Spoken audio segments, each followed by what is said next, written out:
when I go to the shop safe, man. I mean, hello, everybody. There's not a big on-off switch. Yeah. Welcome again to the Learning Lounge.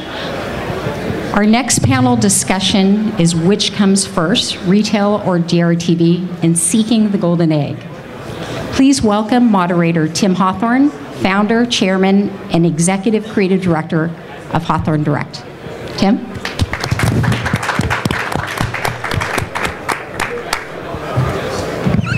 Thanks, Vi. Probably turn that down a little bit more. There are a lot of important conversations going on up there. Can everybody hear me in the last row? Can you hear me? Okay. Welcome. This morning we've got an exciting panel. Which comes first when you're seeking the golden egg, retail or DRTV? And I wanted to let everybody know here that we've got three amazing panelists with three incredible companies, and they're all donating some of their product to people that are here in attendance. And Carla Crawford-Kerr is going to walk around and grab your business card if you're interested.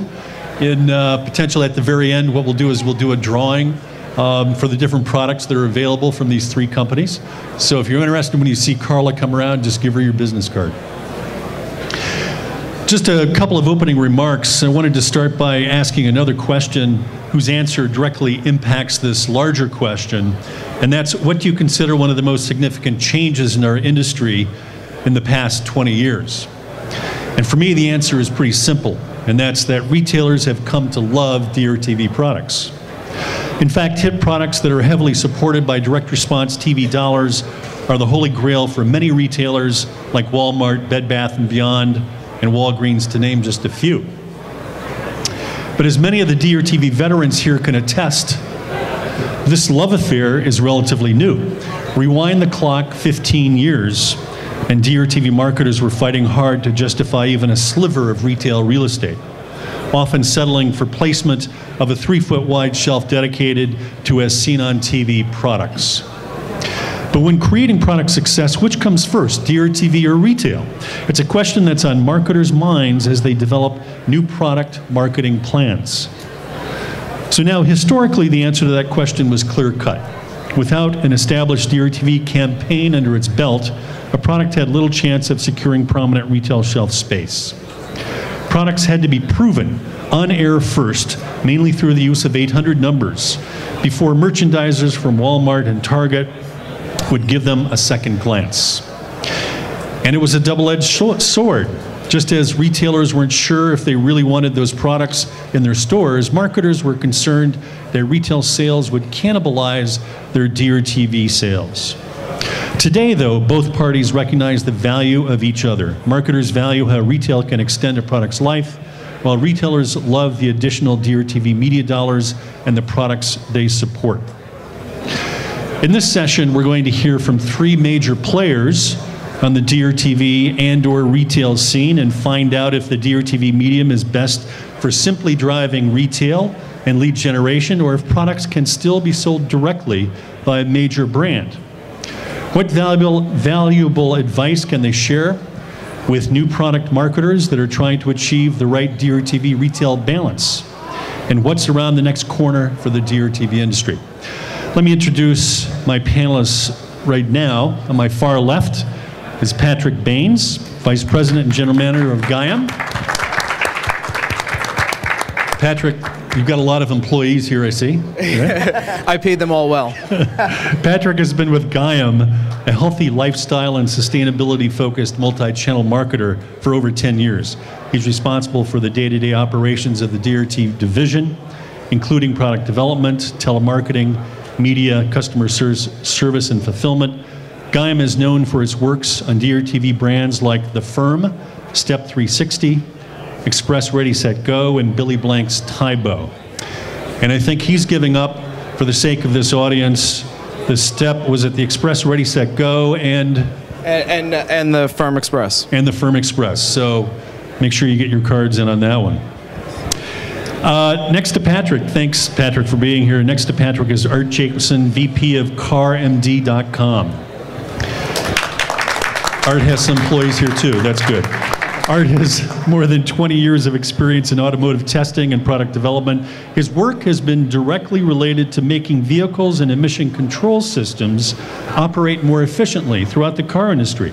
As vice president of CarMD.com, he's responsible for the day-to-day operations of the company. He introduced CarMD to direct response and conceived, launched, and implemented the company's DRTV campaign from the ground up. And last but not least, on my immediate left is Betty Jamieson-Dunne, Director of Marketing at ITW SpaceBag. Betty is a strategic marketing pro with proven consumer packaged goods record, working for companies at P&G in extremely competitive categories, both in the US and internationally. She heads up marketing for ITW SpaceBag and has been instrumental in tripling the firm's sales while successfully meeting profitability goals, primarily through direct response vehicles and branding. So welcome, you guys. Thank you. Let me just start off. I think what we need is a little bit of an introduction for everybody and a reminder for me about your company, what you guys do, and where you are in the DRTV space. And Patrick, I'm going to start with you. Sure. Well, we're brand marketers. We create brands. That is our focus, is creating a brand and really building that brand. So we've got many different brands out there. There's the Gaiam brand itself. We have the Firm brand. We've got the Express line of kitchen products. And we build those brands through many different channels and many different ways, DR being one of the primary ways to build that brand up. So Gaiam has gone through many transitions and many different phases in its development, and retail sits side by side with DR right now. Products go to DR, go from DR to retail, and products come from retail and go to DR for us. It's back and forth. Just so people can understand the breadth of your company, how many different products do you think Gaiam markets at this point? We have, out in the market right now, we have over 5,000 products in the market. 5,000 products, and what are the channels that you market them in? We've got everything from a catalog to direct response TV, on the internet. We have a store, a retail store. We have, we're in Target, Walmart, all the mass merchants, down to CVS drugstores, etc. And if you could, I don't know if you do this, you probably do, and you could share with us, which of those channels, how would you rank those channels in terms of their contribution to overall sales? It goes up and down, so it's an interesting dynamic. So sometimes retail is our largest channel right now for sure. We have the majority of our breadth of products are sitting at retail. We have what we call the store within a store at Target, which is our own racking within Target stores, where it is exclusively Gaiam products there. Those service us well in the retail side, and then we build the other brands in through DR. So DR is probably right up there second. Sometimes DR goes up above. It balances back and forth for us. And when did you get into retail? I presume that you haven't always been in retail with your products. We've been in retail since the beginning. So, Gaiam merged with Good Times Entertainment. So back in the Good Times days, we were equal parts retail, equal parts direct response. Gaiam itself was a retailer, didn't have the direct response engine, and when Gaiam acquired Good Times, brought on the direct response and got to see the uptick from that. That's great. Art, you've got an interesting product, a great product that apparently you developed yourself. You have an engineering background. Tell us a little bit about the product and how you're marketing it at this point. Right. So for CarMD, we're building the brand as well as the company itself. Like Patrick mentioned, building the brand is just so important. You can't, at least from our perspective, go into retail until that brand is built. We've been building the company. Part of the challenge that we have with CarMD is educating consumers that, hey, there's a computer in your car, and inside that computer, there's valuable information that you need to make good decisions about owning a vehicle, taking care of it, whether you're looking to buy or sell a car. There's a lot of important information that consumers need to save money. that's inside the vehicle. So, that's been part of the challenge, in addition to building the brand, is kind of getting that education component out, which is why, DRTV has served us so well. Our product's highly demonstrable. It's done very, very well for us. We started off with, ironically, HSN. That we have a long-standing relationship. We have the longest product running on HSN with no changes. That really indicated to us that, hey, this DRTV thing might work out for us. We got into DRTV about 3 years ago, and it's been great. It's just caused us to reevaluate everything. Your entire business changes. You have to look at things like fulfillment, inventory. Can I bring in all of these things? It's really a comprehensive look at your company. And a good friend of mine said it's like declaring war on yourself. You really need to look at every aspect of your business and say, okay, how do I need to make these changes in order to be successful? And just so everybody's clear exactly, can you describe your product in a little bit more detail? Right. So CarMD is a device that you plug into your car. Every 1996 and newer vehicle has a standard port inside the car. You plug it in, and we download the information from the vehicle's computer.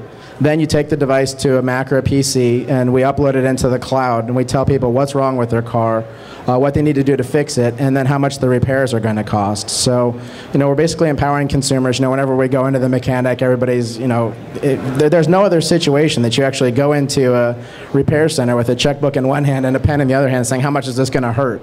I mean, tell me something else that you do that with. So what we do is we give consumers that information. We've been building a database for the last 14 years with real-world technicians and fix information. So just as an example, let's say that you have a 2004 Honda Accord, and I love Hondas, by the way.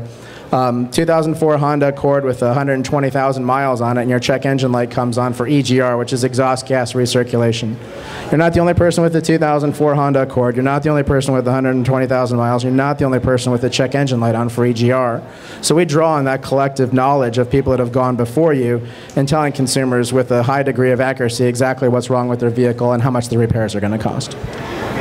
And tell me a little bit about the DR history, a little bit more about the DR history. You started on live TV home shopping on HSN? Yes. We started with live TV on HSN, and that was very successful for us.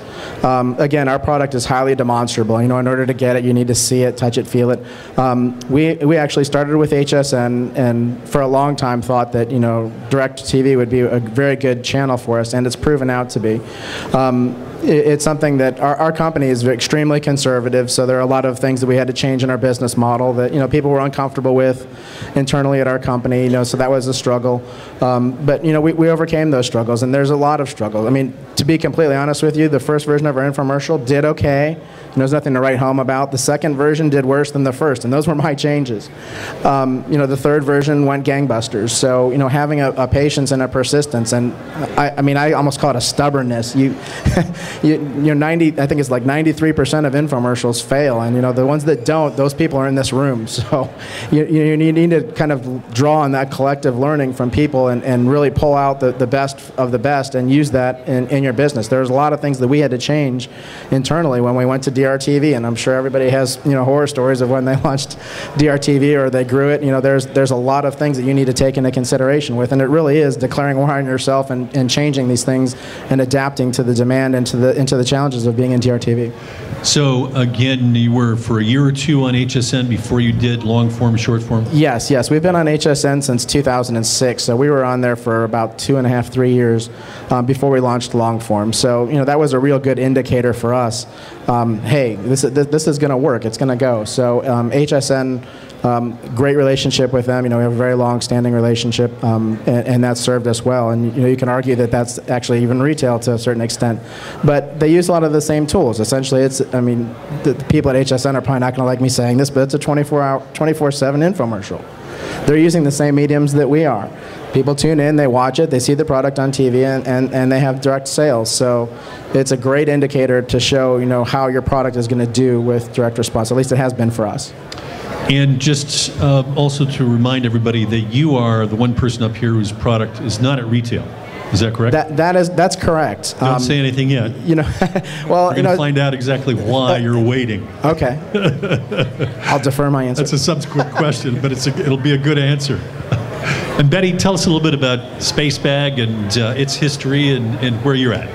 Well, first of all, I want one of those. I should be in the target audience. I know if some you're people. talking about a great opportunity for women. How many of you are familiar with SpaceBag? Raise your hands. Kind of matches our awareness level that we do for research. SpaceBag has been around for about 15 years. It started actually at QVC with the founders, the two founders, John Johns and Jerry Sweeney, and they struggled and struggled, and the first spot didn't work, and then they finally got one that did. From there, they went into long form. Again, no retail, consumer catalog, so their whole goal was to build that consumer awareness and get the retailers wanting to take on a brand new item and creating a brand new category, which was quite unusual. Here was this very demonstratable product where you suck the air out and your stack goes from here to here. And talk about having staying power through the DR medium. So they created this category and then went after retail. So very clearly, creating a brand was what they were doing as well as a category, which took a lot more firing power on television. But again, I think what really helped so much was that product was so visual in front of the viewers. So that was 15 years ago, and the rest is kind of history. Retail distribution of about 16,000 outlets in the United States, Canada, Mexico, Central America, and even down by Peru. All the way through to international. I will say that we're about a $150 million brand at retail. And in the U.S., it counts for about 100 million. And we do a majority of our sales through retail, although we do enough sales in DR to keep the pressure on for that consumer takeaway at the retail shelf. So it's all about that. And when you have a 4-foot planogram in Walmart, I think we all know that we really have to keep the velocity going, otherwise you don't remain there. So that's kind of the short of SpaceBag and why we continue to go on. From that platform, we have stayed with the single brand. We have 28 renditions of SpaceBags in some form or another to try to keep that shelf space as well as keep our DR presence in offers very, very new. I think another major success for SpaceBag is that we have kept strategic alliances and partners. We are very loyal as a company.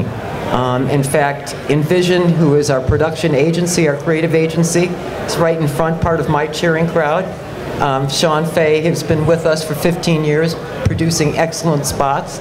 Icon Media, our digital friends, our telemarketing friends, we stay with a lot of our suppliers and we build up alliances that way. So that's kind of a summary of SpaceBag. So let me ask both Patrick and Betty a question in terms of you currently have products in retail. You know the success of DRTV, and in many cases you had to have DRTV promoting a product before you got it to retail. Now it's at retail. How do you use television advertising at this point? And are you using it in a brand, a general advertising way, or are you using it still in DRTV with a direct offer? Perhaps you can talk a little bit about how you're using television in support of your retail, and I'll start with Patrick. Sure.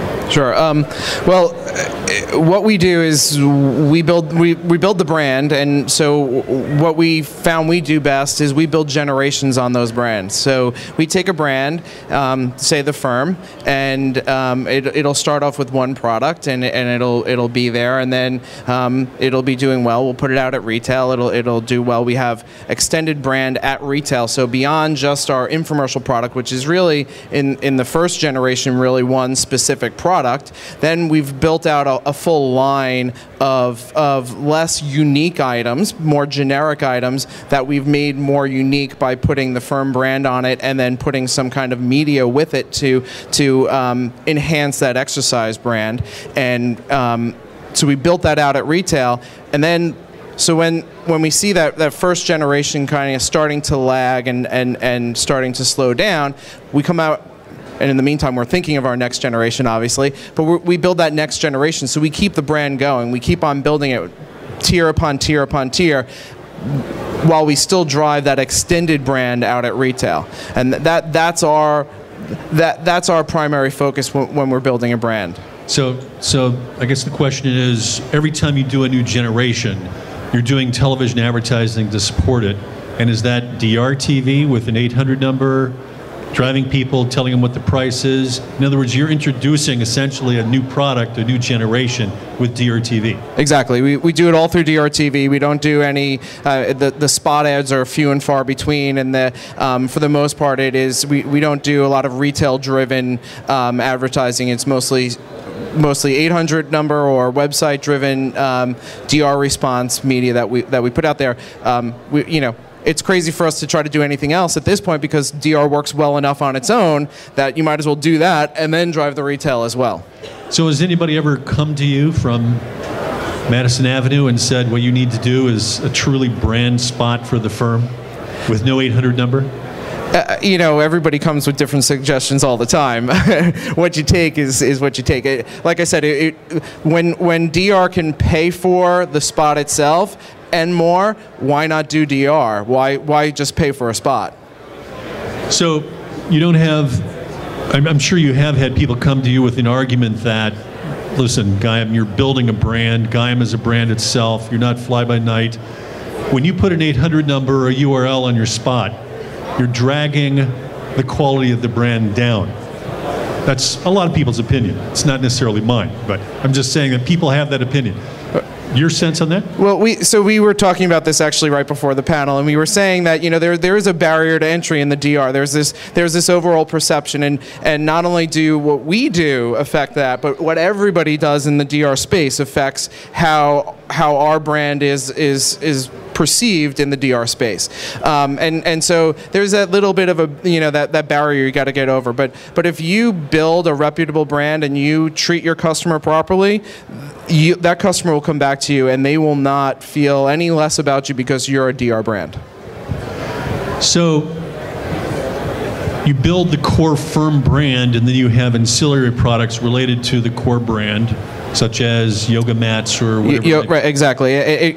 So it could be. I mean, what appears on DR, we make unique. We make completely unique. It has to, in order to fill, we do mostly long form. In order to fill that half-hour spot, it has to be unique enough that it has a good enough story to keep somebody interested for a half hour. Then the more generic pieces are what sit out there in the brand itself, just at retail.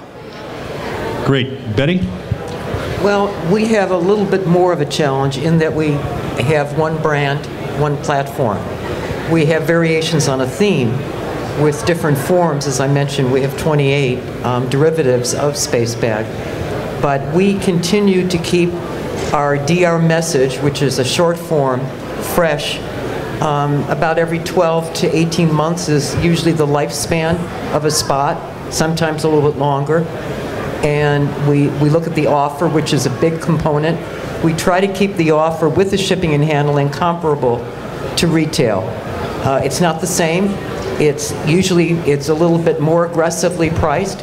However, when you add the shipping and handling, it keeps the Walmart buyers and some of the other buyers at bay. And they all look for the media flow plan. So they're absolutely in support of TV, of television advertising, because they know without the DR they wouldn't be getting the consumer building awareness that we do, therefore leading to sales and repeat purchases. We've tried 15s and 30s, 30s with an 800 number, 15s without, and for us there was not an ROI. We have two masters that we have to serve always. Our POS, which is really what we're trying to support, utilizing DR, and our MER. Because without the MER, then we don't have the POS and the media. So can you interpret those acronyms for people that may not know? Media expense ratio, what you spend in television or you spend with one target rating point against your demographic, you try to get back in revenue, or at least some part of it, to handle both the fulfillment costs as well as the media costs. And point of sale is what retailers look at for their report cards. So it's velocity per item, per week, per store. and you have to maintain both in order to have a long-term brand that is sustainable in the marketplace. So when we tried to use more of the CPG approach of 15s and 30s to build our overall awareness, it just didn't pay out for us. So we went back to 2-minute and 1-minute. Now the 1-minute we do pretty well with, and that's a challenge, and that gets us into a different, wider media pool by virtue of the 60s, and we're able to increase our frequency and our reach by using that. And the ratios are pretty decent, so that we can have a broader audience by utilizing our 60s. Would you like to share what your average MER is on your 60s and 120s? We'll say it's 150 to 2. Really? 1.5? 1.5 to 2, in that range. That's great. For a product that's been around for 15 years, my hat's off to the guy with the hat out here. So, that's excellent. So, Patrick and Betty, have you been to pitch a retail buyer and shown them your media plan and they said not enough? You have to do more media. I guess part of the question is, what's that relationship like with retail buyers, and what are they looking for in terms of perhaps a minimum of media weight behind a product? Patrick? They don't give us minimums. We don't have the full designated space in as many stores as Betty does. So we don't have those requirements. But they do absolutely. They're completely interested in our media spend, and they want to know what our plans are, and they notice when our numbers drop, and they notice when our numbers go up, and you know, it is a little bit of a balancing act with the retailers to get them to understand when things slow down a little bit that they're going to come back up again, that we're working on it, and you'll see it, and there's a little bit of over time a trust that you build with some of the retailers that they actually can do that, and other ones they don't trust you at all. But that's how it goes, and you know, for us there's no minimums though. So no minimum. And by implication, what you just said sounds as if you're running media against a product or products all the time. In other words, 12 months out of the year. For the most part, we are. For our retail brands, we are. For the most part, we're running media against them. Yes. And by retailers telling you that they know when your media is dropped, that means that they're seeing a very direct drop in their sales at retail. Absolutely, and it may, you know, retail has a little bit of a lag, so when you drop, they notice a little bit later, but there's absolutely that it's plain. How much later do they notice it? It depends upon how long the program has gone, how much it has dropped, and you know, and really how strong that brand is. But they'll notice a significant drop within a month. Yes. And can you give us an idea of what like a standard media plan might be in terms of national cable, local, or is it just national cable? It varies on the product. So that's really where you have to know your product. You have to know where you do well. You test a bunch of different, the national spots. You know, our fitness seems to do for us better on a lot of the national cable spots. Some of our other products do much better locally than they do on national cable spots. Really, you have to know your product. You have to know who your customer is, and you got to test it out there. Betty? Well, we evaluate by target rating points whenever we can. We look at, because we are the only advertiser within our category of home storage and organization, and we're up against some big names like Rubbermaid, Sterilite that really don't do advertising to speak of. They're very happy that we are doing the advertising, and so they're not demanding of a specific schedule. But like Patrick, if we reduce our media, our sales go down. It's very advertising intensive. We have seasonality that we have historical highs and lows for, but by and large, we're a 12-month advertised brand. And we've seen that if we flight it in a different way, such as 3 on, 1 off, and we utilize different media techniques that seems to work sometimes too, to just vary the viewership. And we use national syndication, works very well for us, and there's a good chunk of what we try to do in our media dollars through syndication, as well as the cable, and that's where we spend most of our media dollars. So you don't do much in local broadcast? No. What percentage of your buy do you think is in syndication? I would say 20, 25, if we can. It's pretty healthy. What would you, somebody who has a product, they're going to launch it on DRTV, they want to go to Walmart, Target, Bed Bath & Beyond and say, listen, can you put it in retail right now? And actually, we haven't addressed that question, but let's say they did that. For a new product, you're not in this situation at this point, but you've been talking to these buyers for a long time. How much media dollars, how many media dollars do you think they would insist on a new product having in DRTV before they'd say, yep, we'll give you some space? Betty, yeah. I guess it depends again upon the category and the competitive media structure. If you're like SpaceBag, the only game in town that is doing any storage, home storage and organization, you have more flexibility to do a national plan of, a couple of million, 2 or 3 million. You can flight it in different ways. But we've been successful in holding our media budget for the last 10 years at about the same rate, about $6.5 million. And for our size brand, that delivers a good advertising to sales ratio. But again, I don't think there's a pat answer. I think it depends upon the category, your volume of velocity, and if anyone else is advertising in your field. So that's $6.5 million in a year. Art, so I haven't ignored you too much. Yes, chomping at the bit. So for CarMD, we I guess look at that equation a little bit differently. It's not how much the retailer is going to demand that you spend. We make that decision. I mean, like Patrick mentioned earlier, it's about building your brand. I could be in Walmart tomorrow. We have sister companies that are there. It's great, and I tell my team this all the time. If the model is 2 units hanging on a peg, yeah, let's go to retail. That's not what we're talking about. Both of these brands are great. We're talking about large planograms, large POPs. We're not talking about 2 units hanging on a peg in the back of the store. We're talking about a large retail presence, and in order to be successful, like Patrick mentioned, it's building that brand. You decide when you've done enough of that, and then the discussions with retailers, at least from our perspective, is much different. It's like, hey, here's this huge asset that we're bringing to the table now and building the brand through direct response.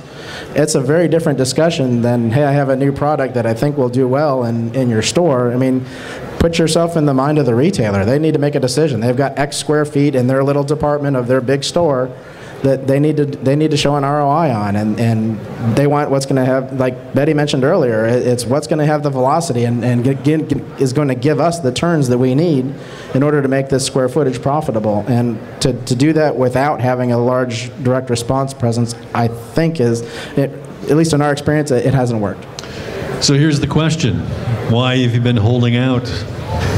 We, like you mentioned earlier, we're sort of waiting to build that brand and to have that brand awareness. So when we go to have the discussions with the retailers, I can't rely on a retailer to help me build my brand. It's been 6 years, Art. How long like are you I said, wait? I'm stubborn and we do things conservatively. But when we do go to retail, when people are walking through that retailer, I want them, when they see CarMD, I can't rely on them, based on the POP and the packaging to make that sale. They need to know what it is before they say it. Oh, I remember seeing it on TV.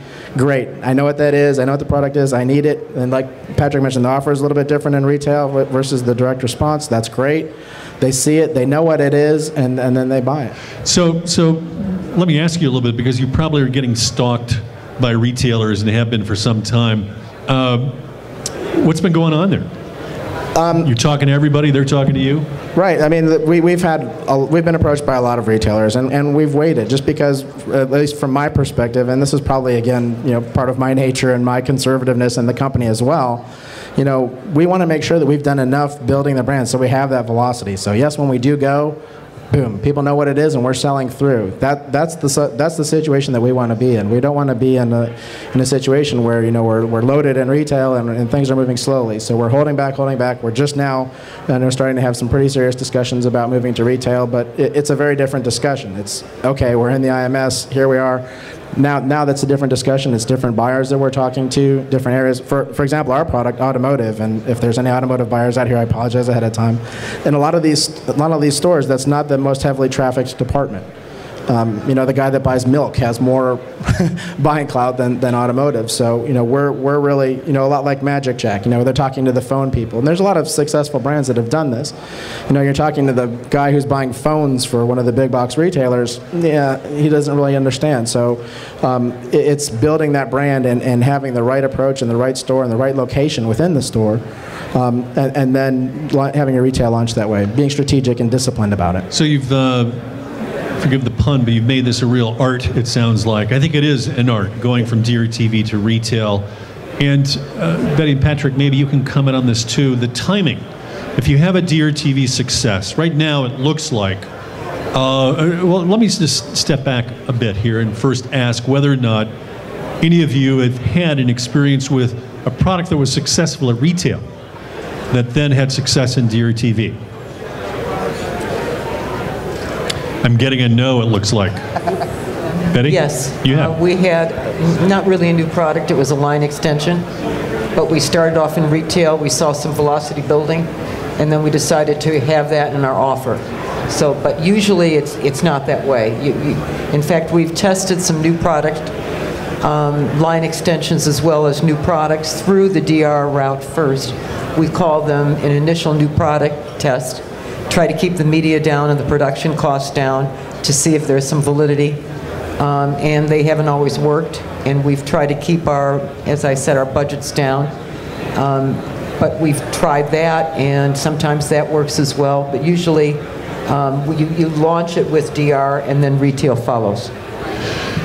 Patrick? And for us, we'll pull on our existing products at retail, pull them and make them unique in some way, package them with some other items together, and then make that a DRTV item. But never really have we had a standalone retail item that really did well that we then all of a sudden decided.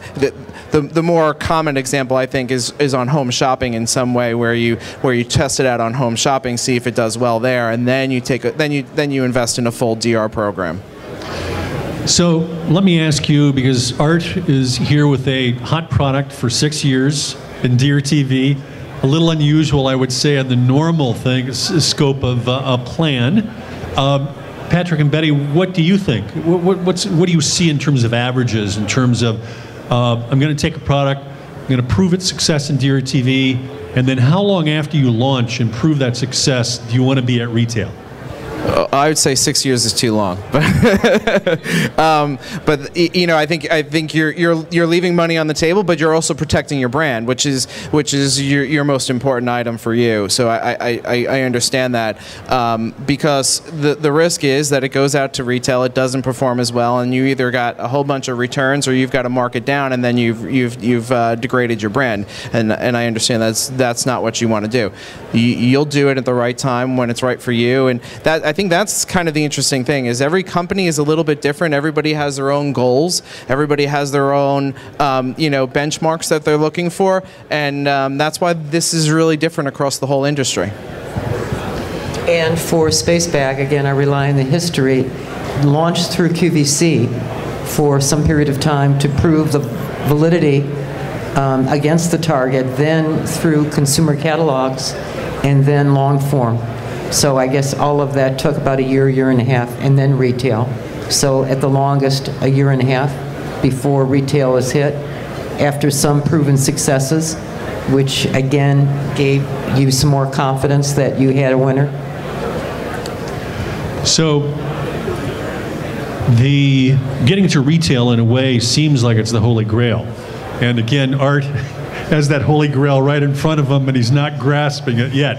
Well, I mean, in all honesty, we've been with the home shopping channels for 3 years, and now we're entering year 3 of DR now. So yes, it's been 6 years total, but the first 3 were home shopping, and like the panelists mentioned earlier, the DRTV is profitable. I mean, you mentioned kind of some of the branding, cutesy commercials, and the Madison Avenue calls. We get those too, and we can fund that through the direct response. I mean, direct response response is sort of that engine that's growing all of that for us, building that demand, having the consumer education. I can afford to do a QT commercial now because of the success that we've had. It's been, 3 in home shopping and 3 in direct response, and by the end of the year we will be in retail. I mean, that's a given. But it's just having the discipline, at least from my perspective, to say no, because there will be the early temptress that will come and say, hey, let's go to retail. And as the owner of your brand, you need to make sure that you understand, okay, have I done enough? Have we built the brand enough? Is customer awareness enough to have that velocity, like the panelists mentioned earlier, when you do get to retail, that you're selling through? Obviously, one of the reasons companies want to take their product to retail is that we've seen a multiple factor from sales that are generated via DRTV versus retail. DRTV pushing the retail sales. A lot of numbers have been bandied about over the years. Standard numbers are 5 to 10 products sold at retail for every one sold via DRTV. Your experience in commenting on that multiple, Patrick?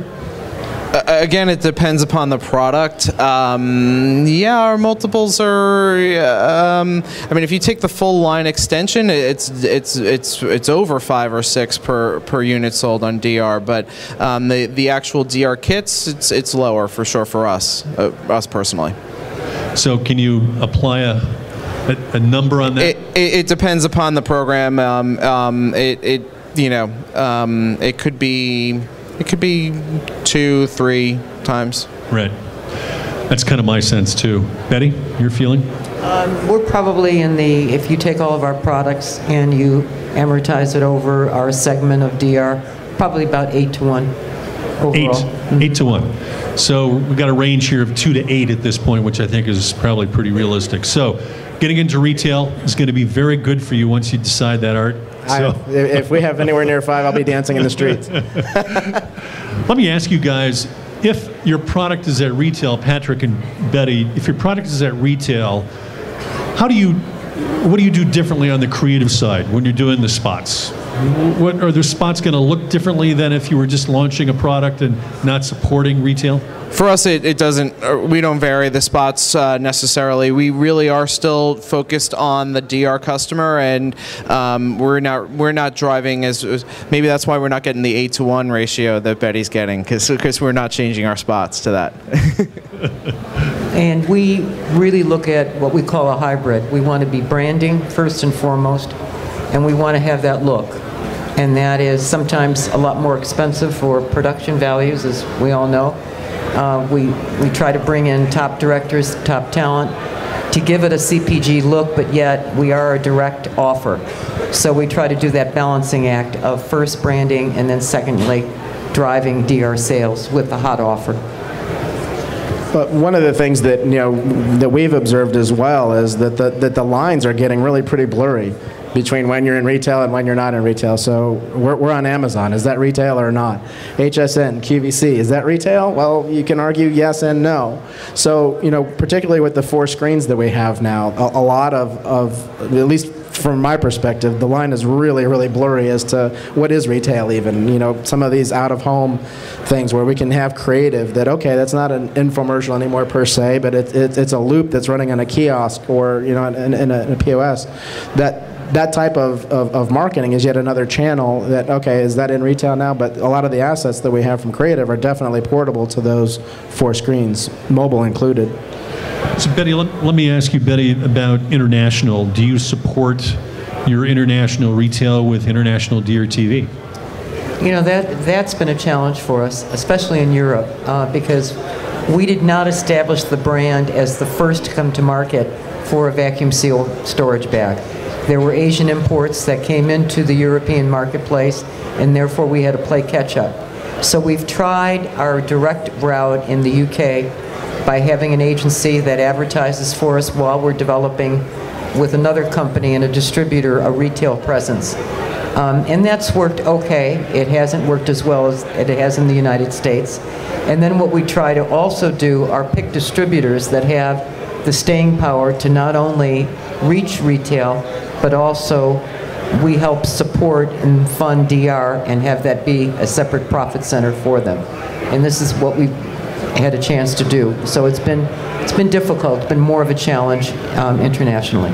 Great, thanks. We've got about 10 minutes left. I wanted to open it up to questions from the floor. Anybody have a question in the back? When you're switching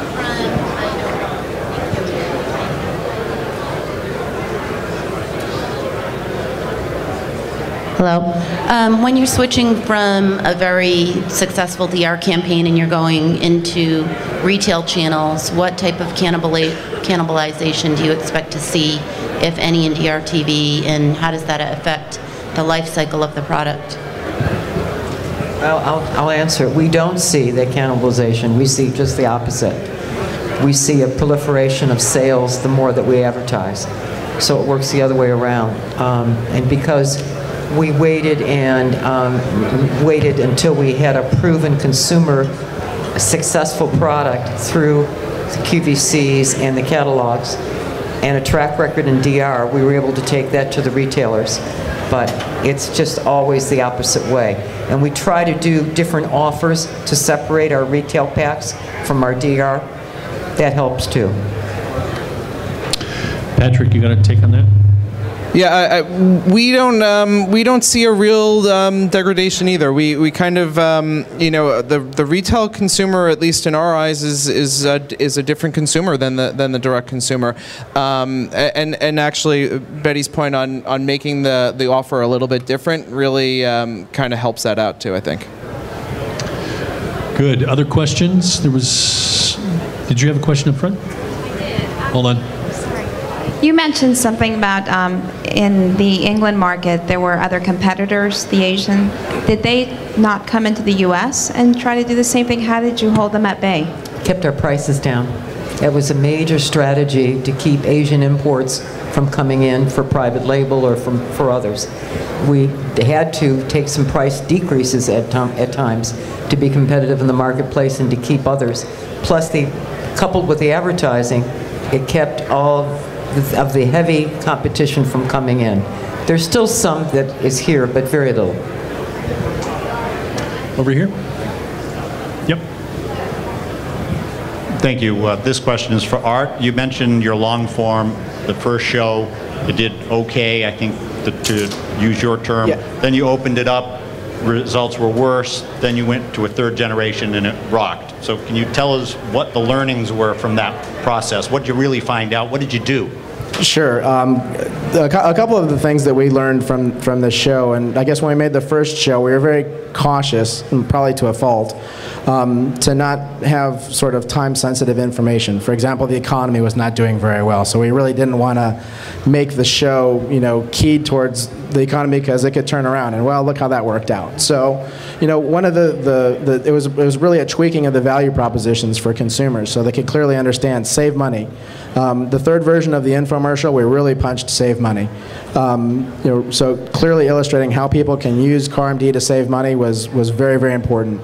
The first version of the show, I'd say we had 5 value propositions. The second version, we probably had 7. The third version was save money, and then when we were done with save money, we covered save money.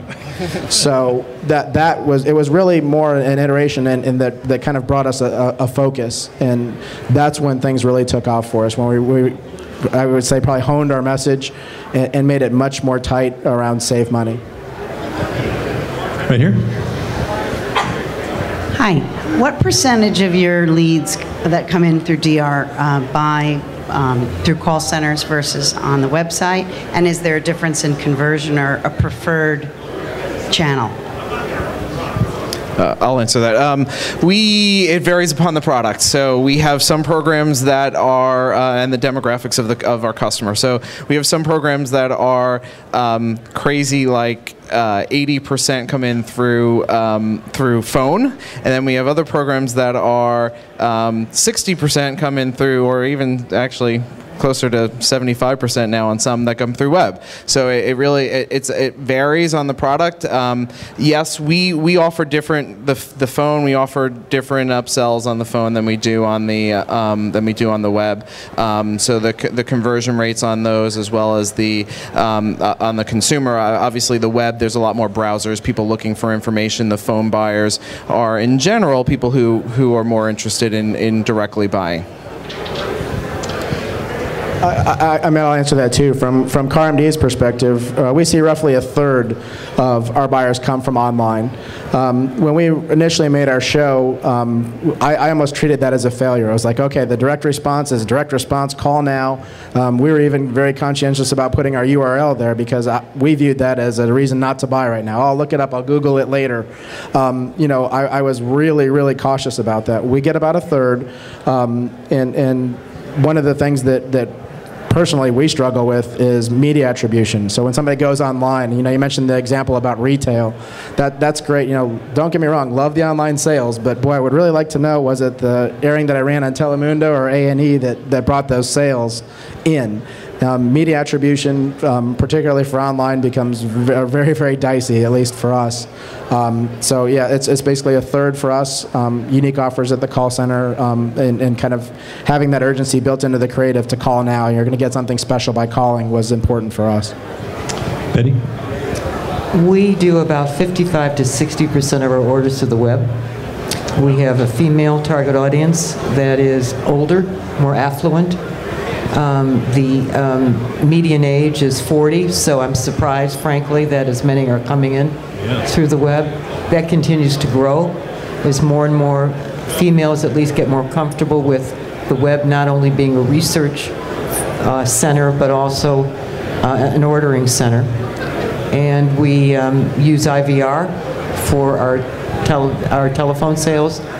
And we do about an 80% conversion on the IVR and about 14 on the web. I'm sorry, the last two figures where you do an 80% conversion 80 on the phone and about 14 on the web. 14 on the web. Which are really huge. Hi. Hi, I'd like to thank all four of you. I'm Marianne Ellis from Quigley Simpson. I just wanted to follow up on the conversation on international DR, and if I could follow up later, that would be great.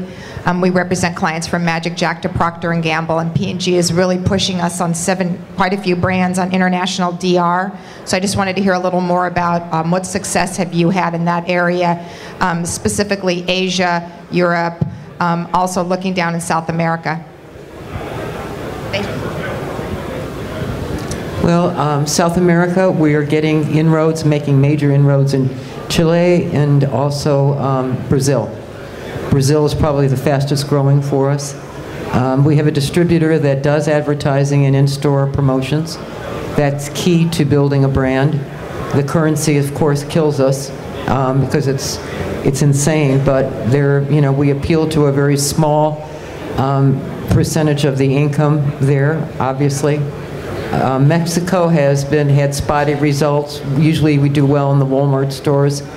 And Europe, we do probably the poorest, except for some key areas. Eastern Europe has been growing with our distributor, as well as the UK I mentioned, where we're sustaining there.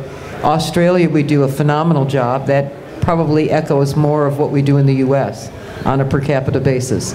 But we've long been established there in both retail and DR, as well as now awareness building. They don't even use DR in Australia. So that kind of covers it. In China, we're just emerging with a web business, and that is a very difficult, challenging, fragmented market. And frankly, we're having a tough time learning about that market.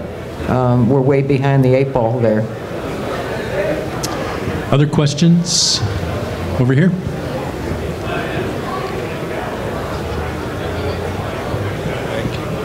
Hi, this is a question for Art. You mentioned about a third of your sales come from web, and you have a problem attributing them. Have you tried vanity tracking? And if you have, what issues have you had with it? I'm sorry, I missed the first part of the question. It was about attribution. I couldn't. Web attribution of your sales? Yes. And if you've tried vanity tracking using URLs? Yes, and what issues do you have with it? Sure. one of the challenges that we faced with vanity URLs is just getting the message out. For example, like different versions of the creative. We just launched our Hispanic version of the creative, which is targeted for Hispanic in the U.S. Big question: do you want to put a different, vanity URL in there? And we decided not to, because we're building the brand. I wanted everybody coming to carmd.com. We do a lot of analysis. I'm an engineer by training, so we're very analytics driven. We measure everything. We're even looking at the IP addresses, trying to source where they're coming from. That's a big challenge. We work with a couple of companies, at least trying to get some raw demographics. It's a lot easier for phone numbers. It's just for those of you that don't know, it's amazing the amount of information that can be garnered from your phone number.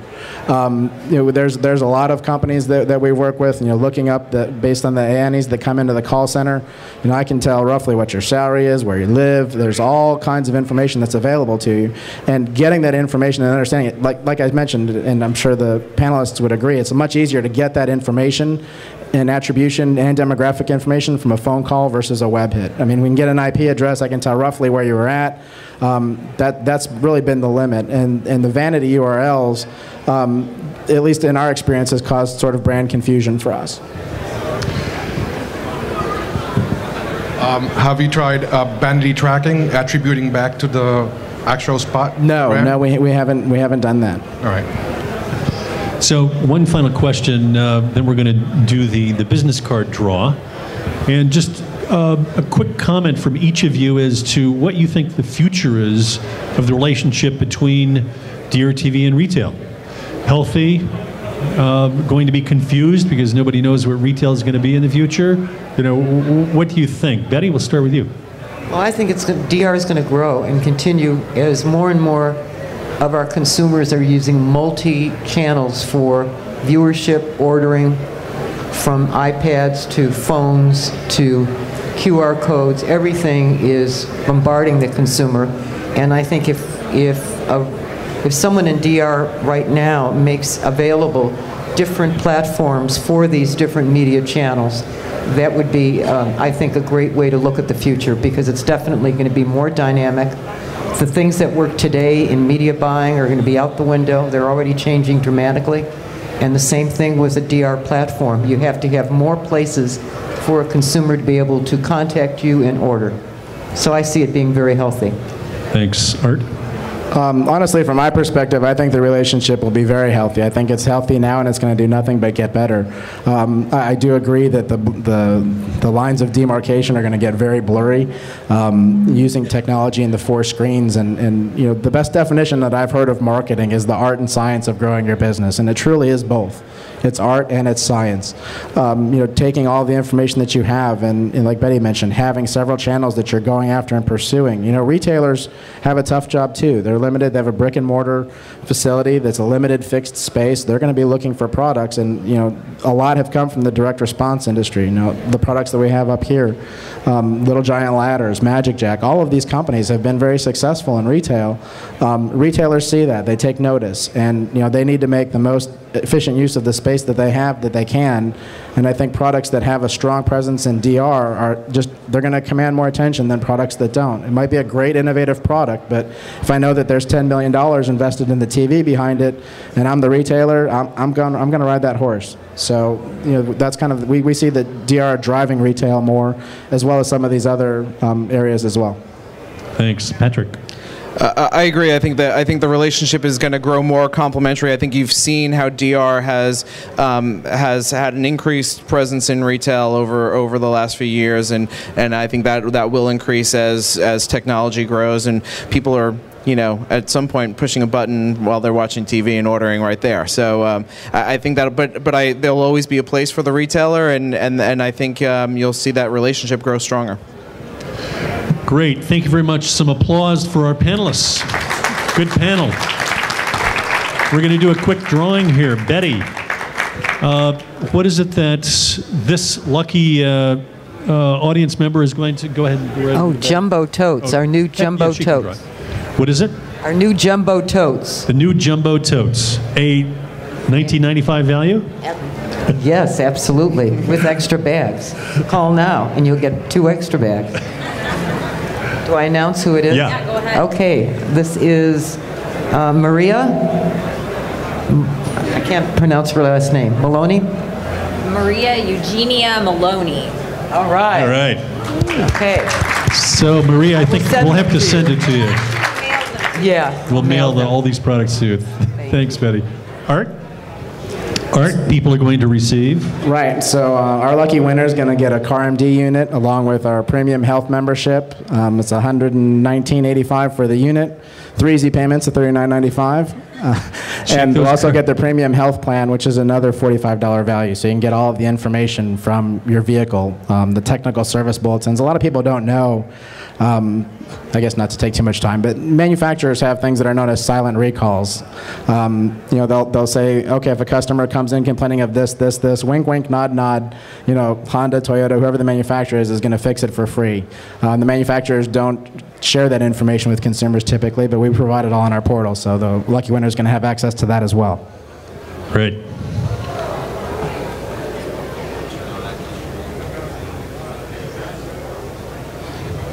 I'm sorry, I don't have my glasses. Charles Catmus. Charles, congratulations. Okay. And Patrick, what are lucky audience members going to receive? We are going to give out the Express Ready Set Go. It's a BOGO unit that they'll be getting. It's 2 units, and it's a great little cooker that makes amazing eggs amongst many other things. So.